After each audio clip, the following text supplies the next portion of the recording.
Hi guys, what's up? Thank you so much for watching Mostly Sane. I'm Prajakta. Welcome back to another Real Talk Tuesday video. This time it's a little different. It's not my house where I wish it was. It's gorgeous because it's a very, very special day today. This Real Talk Tuesday video is slightly more precious than the rest that we've had on the channel because today with us we have Sadhguru. Namaskaram. Namaskaram. Thank you so much for joining us here. How are you doing today? Bright and shining, just like the day. I am right now, I am so nervous because in my head, like I've watched so many of your videos and the one thing that really strikes with me when you talk is just your clarity of thought, you know, just the way you speak and every word that comes out of your mouth makes so much sense. So thank you for having all those videos on the internet for people like me to watch and learn from. I have a lot of young people following me. We have people as young as No, I'm just seeing if a lot of young people are following you. So I have a lot of young people following me. I've been doing it for 3 years now. And over these years, we have seen that a lot of them confide in me and in other creators. They confide in us like they would confide in a friend. And eventually, even after reading a lot of emails, talking to a lot of my viewers, I've realized that, you know, they are very lonely because they are young and they spend all their time on the internet. I, for one, grew up, I feel like I just made the cut by not having a mobile phone in my hand when I was in the 6th grade. What do you have to say about that? What do you think about the whole… See, it's not just today, in every generation, there are some people who find good friends and there are some people who are lonely. Today, at least, even if you don't have a friend close by, you can still feel close to somebody by talking to them on the phone or texting them or reaching out in so many ways, which was completely absent in previous generation. Today, I think most people don't know how to handle their solitude. I'm just saying it's almost like a nervous reaction. It's like smokers, you know, if they have nothing to do, they'll smoke. It's all the cell phone people have become like that. If they have nothing to do, they'll pick up their cell phone and do something. I'm sure they don't have much to say but they're always saying something to somebody. I think one of the biggest losses is that people have forgotten how to handle their solitude. Being alone or lonely is not a bad thing. Not always a bad thing. See, you use two words, alone and lonely. Lonely is different. Being alone is a wonderful space.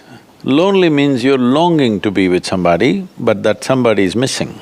That's lonely. Alone means you have found your own company very wonderful. When you're alone, if you feel miserable, obviously you're in bad company isn't it? Speaking of alone and lonely, I feel like a lot of young people that I have come across or that follow me or I have had the pleasure of talking to actually feel more lonely. They're grown old when they're young, if you ask me. They're not young. If you're young and exuberant, how will you feel lonely? You become like an old person, lonely, neglected. But do you think that their dependency on the internet or technology sort of takes away from the fact that they think that it's better to write to a YouTuber and email about what they're going through than to go to a friend or family talk about? You want to talk to somebody that you will never meet. You want to? Yeah, you want to talk to someone that you will never meet because you can say whatever you want. If you talk to your family, you talk to your close friend, every day you have to meet. And they might have made their own judgments, and those judgments, right, wrong, is not for us to judge now. But the important thing is, if you talk to me something very personal about your life, and if you face me… Oh, you're gonna have that energy that, oh my God, he knows the secret. Yes, he knows it. This longing to talk to somebody about all your stuff in your mind, your emotions, is essentially coming from a certain inadequacy of your own existence. Exactly. This inadequacy cannot be handled with friendships. Friendship is only a balm, it's not a relief, it's not a solution. It is a balm which relieves you for a while. But you talk to one friend, it may last for a few hours, for a day, but next day again it's there, isn't it? Yeah. So what is it that's missing within one's life is something we have to look at. People have not learnt how to handle solitude, they do not understand the value of solitude. It is something anybody who wants to approach something profound in their life naturally seeks solitude, isn't it? Those who do not approach anything profound in their life are always doing ba with somebody. Looking for… It's not only people to fall back on, it's like letting out steam. See, I'd never thought of it like that. In my head, I was always… because I grew up as someone, I still am someone as a person, you ask me anything, I'm going to answer it. Like, I've never had secrets, or I've never felt like, oh, I can't talk, I'm not comfortable talking about this to anybody. Like, I've opened up very easily, and I love having conversations, and I love meeting people.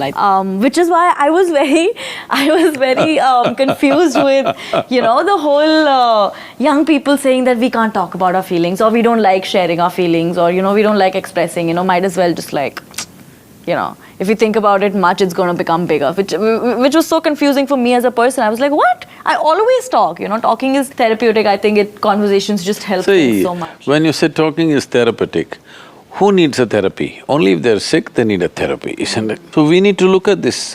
Why is this that we need a therapy right now? Because somewhere we have not hit the right lane within ourselves. So, to fix that, we need to look within first. Look within means what? People will start analyzing their own thought and emotion. Thought and emotion is not within, it's all outside.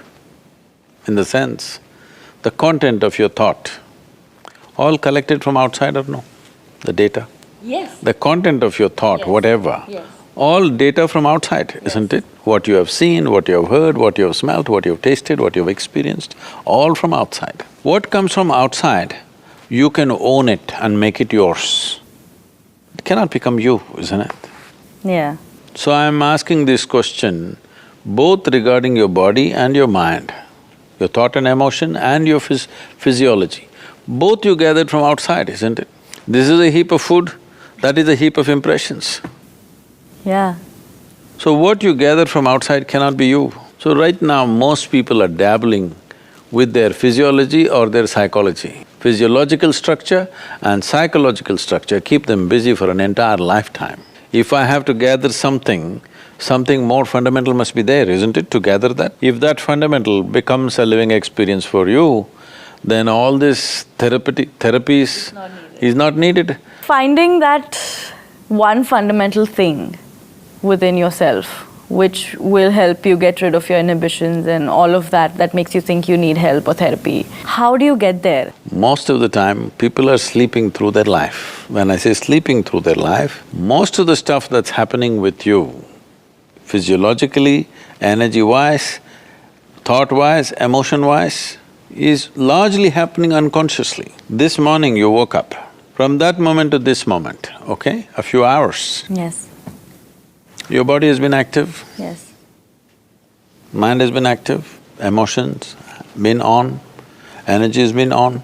How much of it did you conduct consciously? None, I think. It's well below 1% for almost every human being. When 99+ % is happening unconsciously or accidentally, how can anybody be healthy? I don't know. Are there…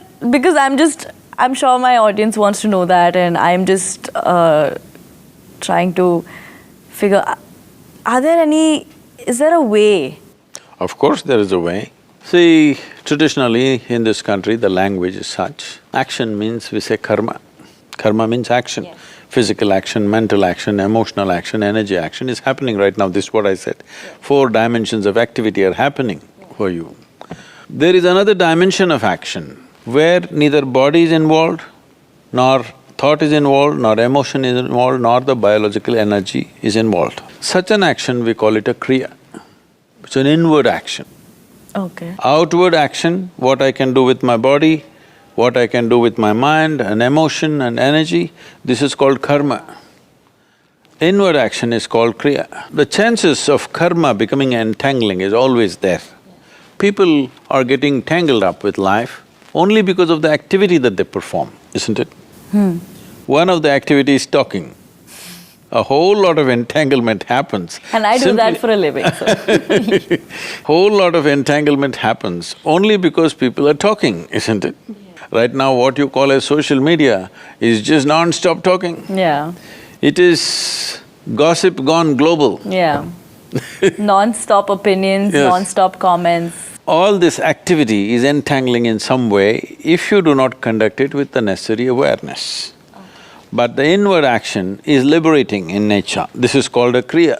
So when you said, is there an exercise? It is not really an exercise because body is not involved, mind is not involved, emotion is not involved. A different dimension of the life that you are, fundamental life, is involved. So this is called a kriya. If one every day touches something beyond their physiological and psychological structure, a space or a dimension beyond these two aspects, in that there is no turmoil. The only two kinds of sufferings that people know are physical and mental, isn't it? Do you know any other kind of suffering? There is no other kind of suffering for a human being. Physical suffering, mental suffering. For most people, it's only mental suffering. Physically, maybe an ailment or an injury or something sometime. Physically, there is pain. But suffering is essentially mental. If only, to put it very simply, if only your mind was taking instructions from you, would you cause suffering or joy to yourself? Joy. So obviously your mind is not taking instructions from you. So we are talking to people, we are trying to do therapies, we're doing all kinds of things. Essentially, what you call as suffering that people are going through is their own intelligence is turned against them, that's all. Once your intelligence is against you, no force in the universe can save you. Once our own intelligence has turned against us, isn't it? Yes. Suppose right now, my right hand starts punching my face. If some other hand tries to punch me, I have ways to stop it. Yes, but you can't… yeah. If my hand starts punching me, Yes. there's no way out of it. Somebody has to tie it down. Yeah. If it doesn't work, somebody will have to amputate it, Yes. otherwise this will kill. Right now, that's what people are doing with their own mind. They don't need anybody's help. Most people don't need an enemy, they're doing fine by themselves. Oh, like that. Okay, so I don't know, what you would suggest is in everyday life, sort of just try to be a little more aware of your thoughts, of your actions. Then you will become maybe mentally alert. Mental alertness is not awareness. Okay. Mental alertness will make you survive better. Suppose you're mentally alert, you will drive better, maybe you will conduct your profession better, maybe you will do many other things better. But it doesn't matter how well you survive, you can still suffer. Compared to how people lived here 10 generations ago, today you're living like a queen, isn't it? Yes. In the history of humanity, we are the most comfortable generation, isn't it so? But are we bursting with joy, I'm asking? And you know what gets to me really is about how young that starts.